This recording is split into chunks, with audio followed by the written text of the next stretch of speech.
I think what interests me the most is this question of value and how that is really subjective. How, quote unquote, wealth is accumulated in one place and deprived of another, but then also just how these routes of exchange and trade have all these repercussions. So it's kind of just a starting point to think about how the world was constructed by these small gestures, which then became larger ones, which, now we inhabit.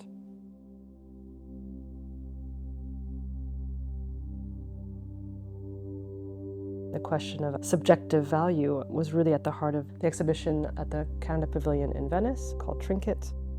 During the research to develop that project, I came across the use of seed beads, these very small glass beads which were produced in Murano, one of the islands just off of Venice. These trade beads would be exchanged for raw goods such as metals, palm oil, wood, and also human life in the transatlantic slave trade.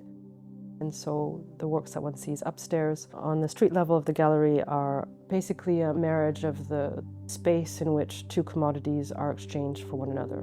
So one will have often a background of a metal leaf, so gold leaf, copper leaf, silver leaf.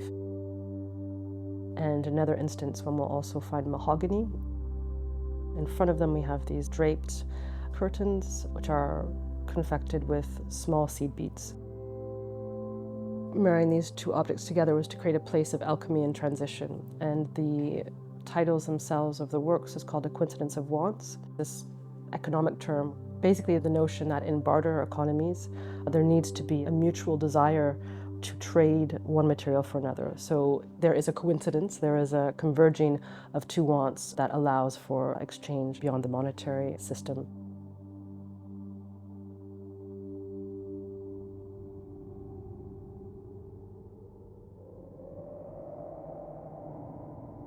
Downstairs is another body of work of ceramic tiles and rope. At once a continuation of a series I started for the Serralves in Porto, but also the last exhibition that I had here in the gallery in London called The Worlds We Tell, and was really interested in how particular cultures will understand their spatial environment and also an imagined or spiritual one as well. So how one orders one's world through narrative. Dune, canopy, magma, drift, cascade.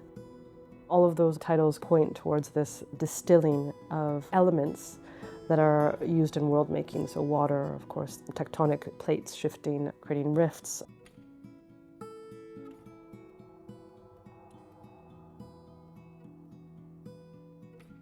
Ceramic tiles would, of course, work with earth.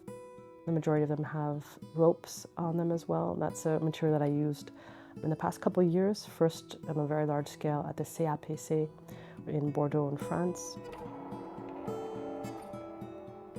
Again, we have these drawings or paintings that are engraved into the ceramics themselves. So in some cases there's silver leaf, in some cases there's gold leaf, in others there's simply a pigment or a color. It's the closest I can get to landscape painting, I suppose, in a very abstracted way.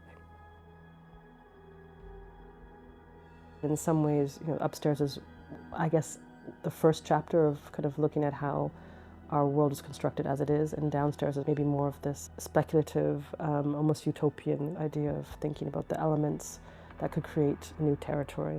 Those two tensions are often present in my work, this looking at the hard and sometimes violent past which created our social political world, and also a space of potential to rework that in some way.